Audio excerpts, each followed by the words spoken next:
The Familiar of Zero Season 1 Review. As of starting to write this, it's been a week since I made my first video on this series, 5 reasons I want to watch The Familiar of Zero. I have watched the entire first season in that time. It wasn't super long, only 13 episodes, but I still watched it much faster than I would normally watch a series. So clearly I was pretty invested in the series for what I've watched of it so far. So now here's my thoughts on Season 1 of The Familiar of Zero from 2006. While I'm not directly copying anything from him, I think my analysis of this series is going to be somewhat inspired by Nearly on Red's reviews. He does episode-by-episode breakdowns of the plot, characters, and more importantly themes and world building of shows to get at what they seem to be trying to convey to the audience. And despite doing entire seasons at a time, my analysis will be a lot less in-depth than his, because he can spend more than an hour per episode on some things. He spent 4 hours in the last episode of Made in Abyss. I wish I had that much to say. Here's sort of a table of contents for this review, and I'll put timestamps in the description. First, I'll talk about some things that I overall didn't like about the series. Then, I want to focus on 3 arcs of the story and what I liked or didn't like about them and why those 3 arcs were notable to me. Next, a short look at the harem comedy part of the show. Next, I have 2 significant long aside points that will probably take up a significant amount of the video's runtime. The merits of Monarchy and what I want in an Isekai. Lastly, I have a few things to say about some various characters who I don't have a reason to mention otherwise, as well as just some other miscellaneous observations about things in the series. Then, after discussing all those things, I want to point out some unresolved plot points and themes that I'll be watching for going forwards in the other seasons of the series, and make some predictions about what I think will happen later in the series. What I didn't like. Let's get these out of the way first, because I don't have all that many of them, and then I can go on to the stuff I actually want to talk about more. First, one thing I didn't like from the very first episode that I mentioned in my previous review was the headmaster Old Osmond being a perv and harassing his assistant. This was not a one-time thing and continued through the first half of the season. It only stopped when his assistant was revealed as the Sandy Fouquet, and she left the school after stealing the Wand of Destruction. Osmond served very little purpose in this story so far, and overall, I did not like his character, as I objected to his actions the majority of his screen time. This type of character just does not fit well in a story that otherwise takes sexual manipulation and general abuse of power very seriously. The OP and ED for this series are extremely lackluster. Neither does anything interesting musically or visually. I don't normally skip openings, but after a few viewings I did for this show. Not even the sound effects version from the last episode made any improvement. JoJo's this wasn't. Hopefully Season 2 will be better in this regard. Last minor gripe, I'm not a fan of the screen wipe cuts between the scenes. It's okay when it actually signifies a passage of time, but there's some episodes where they're just really frequent, so it seems like an excuse to skip any lead-ins to scenes. Sometimes the more serious scenes don't play the sound effect with the wipe, but it's still just very unnecessary to do the stupid sparkly thing every single time you go to a new scene.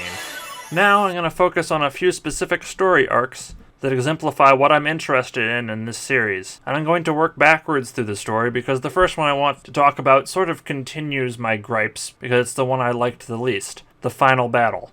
The final battle is pretty underwhelming. It's somehow both large-scale destruction, but also completely nothing. In contrast to the end of episode 11, the destruction is basically treated as, nothing. It didn't make an impact. Look at these knights being wiped out by a golem, and how it's basically a comedic thing happening in the background. Actually, every time something happens sort of in the background of this battle, it ends up looking like a joke. Like Saito shooting down this dragon and it explodes. I'm not expecting a serious psychological examination of the characters' reactions to taking human life, even with the knowledge that they are blasting through people who have probably been controlled to fight against their will in a war that means nothing to them, essentially killing innocents. Like, Luis nuked an airship out of the sky in what was probably the single most destructive act in the military history of her world. I wanted a little more dramatic weight to it. I don't want just a still shot of the wrecked ship. If there was any one moment in this whole series so far for the animation to go all out with some glorious destruction porn, this was it. Episodes 10 and 11. Episodes 10 and 11 are the high point in the show so far, and they have by far the most impact because the conflict is character-driven instead of being a big over-the-top finale. Wards is a great character. Not a likable character, but a very effective character. Also, the first time he was on screen, I immediately thought of Johnny from Guilty Gear. Probably just a hat, but I kept finding comparisons, like how a younger girl is enamored with him, and he happened to be introduced just in time to have a plot set on an airship. Anyway, even aside from being a political villain, Ward's is also the first real challenge to Louise and Saito's relationship. With Ward's, Louise has a viable alternative to Saito, someone who is actually interested in her, and is socially acceptable for her to be interested in return. And he turns out to be a manipulative but complex character who is a far more interesting antagonist than the goofy Fourquette or the impersonal and barely developed Cromwell. The plot arc does a lot for the serious side of the story. There's the serious threat of Cromwell's rebellion toppling an entire nation, there's marriage politics, there's character conflicts, manipulations, and deceit that aren't treated as just funny jokes, and one lethal destructive scene at the end. Prince Whale's death and the subsequent fight where Saito wounds Ward's are the only times there's even been bloodshed so far, despite how many deaths are assumed to have occurred in the final battle. It's serious, it's personal, and I was invested through the entire arc. Episodes 7 and 4, The Plebeians' Relationship with Aristocrats. I have a lot more to say about 4 than 7, but I'll acknowledge that 7 also gives some context, and backs up that there seem to be singular abusers of power rather than the monarchy itself being a flawed form of government. Episode 4 is when an aristocrat takes Siesta from the school to be his personal maid, and Saito is dead set on saving her. More importantly, the episode made me ask a lot of questions about the world. From the existence of towns, it would seem that plebeians are generally free people, just inferior. However, Siesta's experience in episode 4 seems to contradict this. She's basically a slave with no autonomy, who does not seem to be employed by choice, if she can just be reassigned at will to someone everyone knows wants her for other purposes. This can't be how employment contracts generally work in this world, right? No one would ever willingly be employed to the aristocrats if you were routinely taken advantage of in such a way. Additionally, a noble taking on a mistress seems like it would imply possibility of children out of wedlock, which raises a few more questions. One, is there magical birth control in this world that would make that irrelevant in the first place? 2, would a child of split parentage have magical abilities? And 3, while we're on that topic, can children of mages fail to have any powers whatsoever, like squibs in Harry Potter? Or is Louise unprecedentedly bad at traditional magic and everyone can at least use some magic if they have magical parents? And then of course there's a huge overall question for the series that may never be addressed of if everyone actually can use magic, but only the aristocrats are ever afforded the opportunity or training to really try in the first place. But now we've worked almost back to the beginning of the series, and overall I'm glad the series actually is what I wanted it to be, a fantasy story with an interesting world, not just a dumb harem set in a potentially interesting world. I'm overall very happy with the escalation of the plot, but let's talk about the dumb harem parts now. The dumb harem parts. Siesta is best girl. Now that's out of the way, we can talk about the characters who actually get character development, because so far Siesta doesn't actually have all that much in that department. Louise is a great tsundere because when she's angry we understand why she's angry, and when she's cute, she's very cute. And she regularly displays both sides of her personality instead of just being an asshole 24/7 or being always nice after being rude once, like many alleged tsunderes are. But Saito's insistence on riling her up and then pleading not to be hit when she inevitably goes for a riding crop does get old pretty fast. But Louise is actually a fully developed character with her own goals and personality. I think it speaks volumes about the intentions for her character that Louise gets a full 10 minutes of the first episode completely to herself before the male lead is even introduced. She is an important character, not just an accessory for the protagonist. That being said, I really do have trouble considering anyone but Saito to be the singular main character, and it comes down to a couple simple things. Saito is still the point of view character for the audience. When other characters don't know something, it's related to plot developments. When Saito doesn't know something, it's because it's world building for him to have to learn it. And there's also plot relevance. While Louise gets her own side stories and scenes, after the first episode they almost always relate to her relationship to Saito. Saito gets lots of scenes that do not relate to his relationship to Louise. Saito is the main character, and although it does not lean super heavily into it, it is a harem show. I expect at some point in the future of this series it will lean into the harem part a bit more, But for right now, I am happy that it is mostly not a harem and has actual plot development not related to the main characters' relationships. Monarchical world building. Let's talk about the world politics. It initially seems like the world is just a generic European-esque fantasy world, but as the story becomes more developed, it begins to look more like just actually Europe. The biggest part of this is as soon as the floating island nation of Albion is introduced. It's separate from the rest of the continent, only reachable by ship, so it cannot be invaded by ground troops, and more importantly is taken over by someone named Cromwell. Albion is England. In British history, Oliver Cromwell was the head of state after the parliamentary forces overthrew the royal army and its supporters in a civil war and executed the king, which is basically what Zero's Cromwell does. He just has some extra mind control magic and actually successfully kills all the royal family instead of some of them escaping. It remains to be seen if there were any social or political agendas for Zero's Cromwell beyond a simple power grab, and this may never be discussed at all now that the imminent threat is gone. But with the apparent chaos and power struggles within many countries' royal families within the series, and the abuse of the common people by some acting in the name of the crown, I would not be surprised to see more revolution or wars that are not simply one country's military against another's in the future for the series. But what I do not expect is for the story narrative to really support anyone besides royalty's claims to power. Barring some gigantic twist, Princess Henrietta is nothing but a benevolent ruler concerned with her people, and it's just other people within the royal system that are only out for their own gain. So, an aside about this point. In the anime Princess Principal, there's also a society that looks a lot like England in political turmoil. In this case, it is actually called England. But it's a mashup of a lot of different time periods of English history. And what's important about it is not its exact setting, but the implications it explores.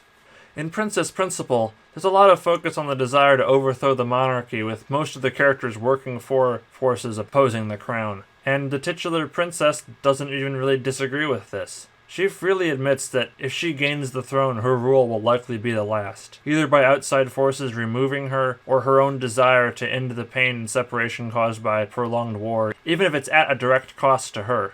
Now, I have quite a few gripes about the world building of Princess Principal, but it seems willing to go much further with its views on society than the familiar of Zero.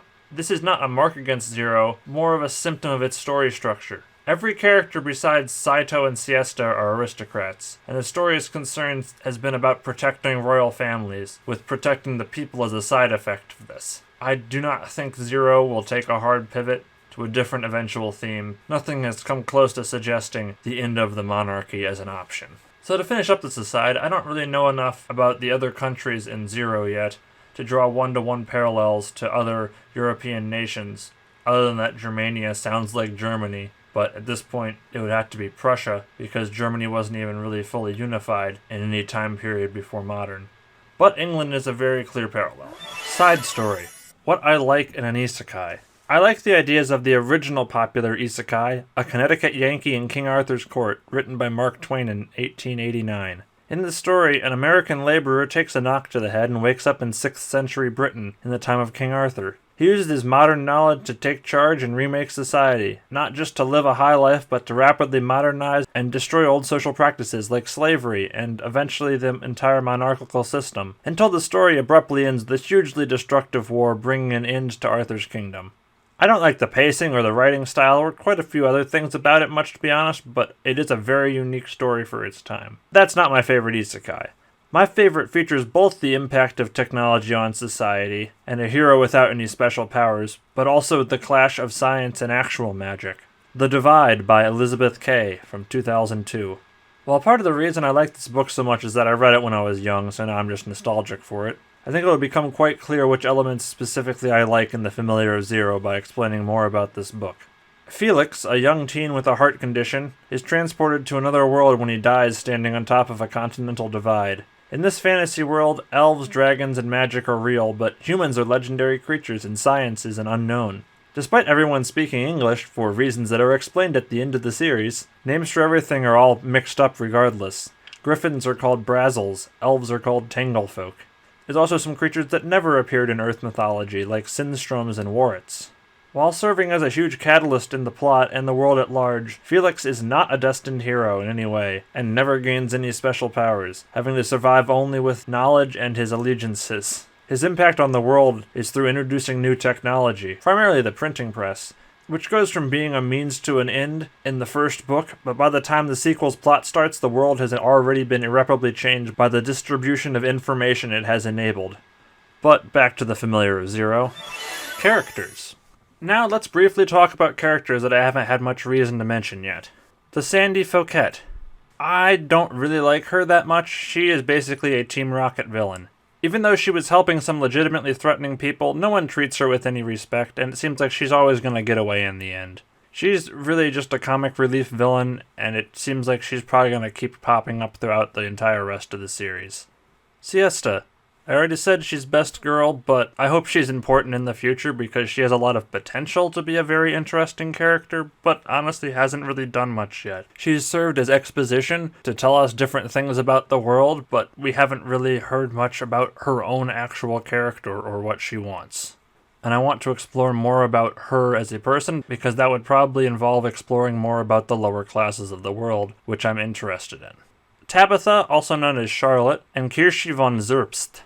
They are the two extremes of the same character, and also seem to be de facto best friends. They're both very competent foreign students, one of whom is extremely reserved and bookish, and the other is extremely assertive. One is concerned with protecting her family more than anything, and the other doesn't really seem to care much about her family and was pretty much thrown out, and throws away heirlooms when she fancies. For Tabitha, I don't really have any idea of what she'll do in the future, because I don't know if the story will care about the political struggles of a neighboring country all that much, or will mainly focus on Tristan. Most likely the political struggles will impact Tristan, so I'll have to focus on them. And then Kirsche, I don't think she's going to stop pursuing Saito anytime soon, or any other male character that comes within 20 feet of her for that matter.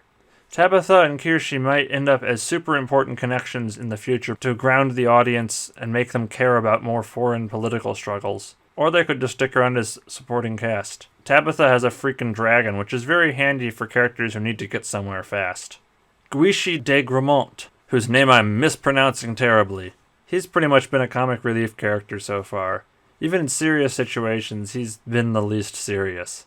And I would like to see him get a few more serious scenes. Aside from episode 2, he's ended up mostly as a goofball who's always jobbing in fights.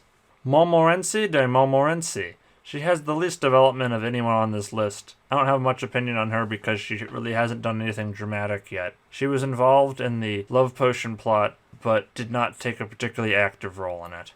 And lastly, Henrietta de Tristan, the princess. So far, her personality consists of being childhood best friends to Louise, self-sacrificial for her country, and concerned about her people. So she's basically the perfect princess, but has a lot of room to actually expand as a character. No idea if she will, though, because she's spent most of her time in the story far away from the other characters, so unless she starts to live in a much closer location to the rest of the cast, it'll seem a bit contrived for them to meet her all the time. I'm wondering if she's going to try to marry for political gain again. The guy she actually likes is dead, and her first attempt at a political wedding has been called off, but her army just got tossed and only was saved by 2 people, so she probably wants some more political alliances still. Here's a selection of some short miscellaneous points about things that I want to mention. The start of episode 7 has my favorite joke so far of the series, the "you know it's coming" joke. She's saying you may kiss her. Means, kiss the princess on her hand like you would do for royalty, but we know the characters well enough at this point to know exactly what Saito is going to do next, and that makes it hilarious. I like that there's no boner jokes. Saito is remarkably chill for being literally pulled into many sexual situations. To be fair, I as the audience haven't found much of it to be particularly titillating either, but anyway, boner jokes aren't very funny. Not that there's not other jokes in the series that also aren't funny. Like, ha ha, Louise is pretty flat, huh? But at least that shows us something she's insecure about. I love that there's misplaced modern tech and artifacts that have all just sort of bled into the world of magic. I mean, that's not a small thing, that's sort of a major plot point, but that's been one of the most fun parts of the series so far. I hope that doesn't end up being the answer to pretty much every mystery, though, or that'll get pretty predictable and annoying. So far, the only artifact that's actually magical seems to be the rings. If in the future there's some magical artifact missing that's on Earth and characters have to go to Earth to find it, that would be a fun twist. The series is not particularly good at showing what a dark night looks like. The night where Saito takes a bath is described as pitch black, yet it seems impossible given that there's 2 giant-ass moons out all the time. Darkness can be tricky to indicate in night scenes, but I guess since all the scenes look the same, they're all pitch black, even when the characters aren't really acting like it's particularly dark. Also, I wonder how the double moons work anyway. Don't think that'll ever be explained, because it doesn't matter. Or are they orbiting each other? At least one goes through phases. It must have some orbit variations or something.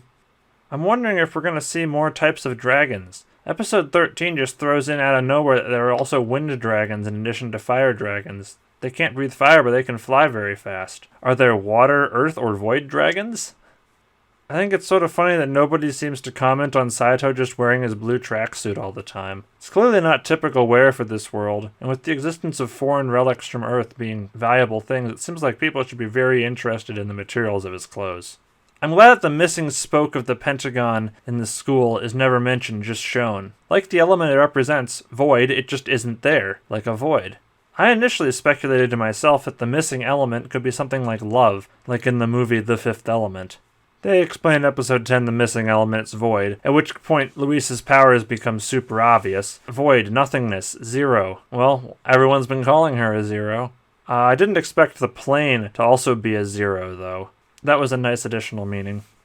For a long time, just hearing about various anime and not watching them, I was very confused by some similar names. So I was aware that the Familiar of Zero existed. So when ReZero got popular, I thought that was a continuation of the Familiar of Zero. Like, you're replying to an email regarding Zero. And then Recreators was clearly a continuation of ReZero. Not to mention whatever the Grimoire of Zero is, and probably many other shows with Zero in the title. If all the Fate shows are connected, why not a Zeroverse? So I eventually figured out those were not related shows, but it was confusing several years ago. What I'm watching for most in the future is what are the limitations and actual powers of void magic. We don't know yet exactly how void magic works or if it can even be freely used. Luis seemed to be in a trance when using it in episode 13, but we don't know if you can willingly use it without being in a trance. Can you use void magic in small amounts, or does it only work like in Konosuba, a super long charge time, a super big explosion, and then the user faints for a while? I'm also hoping for a little bit more backstory on Gondolfir. It might just be left at he was someone in the past with some connection to Luis's family, but there's gotta be an extra leaf to turn over on the story of the original person to bear that name. One last thing that I'm looking for, I sort of already mentioned, is I fully expect the Sandy Fouquet to just sort of keep showing up over and over again, because she seems to be a recurring villain. I do not expect Wards to show up in the future, though. Although we don't see a body, it seems to be pretty implied that he was vaporized in the void magic blast. And now the final section of this review. Here are 5 predictions for things I think will happen in the rest of the series. 1. Some more people will die, possibly close to the main cast, but all of the main cast will be okay. Now, there's other characters who are dead, like Tabitha's father, but those occurred before the story started for the audience. But there's plenty of other characters who have parents who are still alive. They could introduce a lot more characters to kill off. 2. Tabitha will crush on Saito at some point. I don't really want this, but I do expect it. Same for Guisha's girlfriend Monmon. She'll get sick of him and go hit on Saito to show him how it feels to be betrayed or something. It is a harem comedy. I expect the harem to continue to grow. Oh, Saito-san, freely manipulate me like a weapon. 3. More political events will mirror actual events from European history. I don't have predictions for which ones, but seeing how Cromwell was literally named Cromwell, I think they'll be pretty obvious. 4. We'll meet an actual living displaced person from Earth. So far we know of 2 other displacements of people. Siesta's great-grandfather, who was a World War II-era Japanese soldier, and the other soldier who gave old Osmond the Staff of Destruction. Why have they both been soldiers? I don't know. We've just had another eclipse in the story, so maybe someone new has arrived, or maybe they're already here. 5. At some point in this series, Saito will directly kill another human. He's already shown lethal intent and wounded Wards in episode 11, but so far his only kills have been with a plane. Do those count? Somewhat, but I think at some point Saito will have to face down someone, almost certainly a mage, one-on-one. And if he does something like just break their wand and then refuse to kill them, I think the story will have a difficult time selling that change of heart to me. So, those are my thoughts on The Familiar of Zero Season 1, and what I'm looking and hoping for in the subsequent seasons.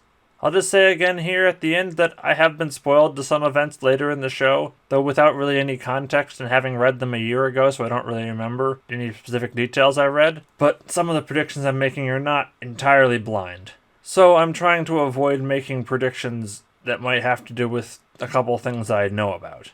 Anyway, I don't think I'll barrel through the rest of the series as fast as the first season, but we'll see. Anyway, I'll make new videos once I'm done with each season.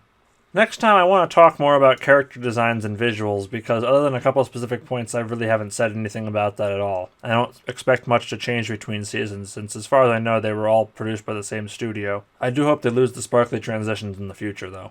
Thank you for watching. Like, comment, subscribe, and all that jazz. The end, for now.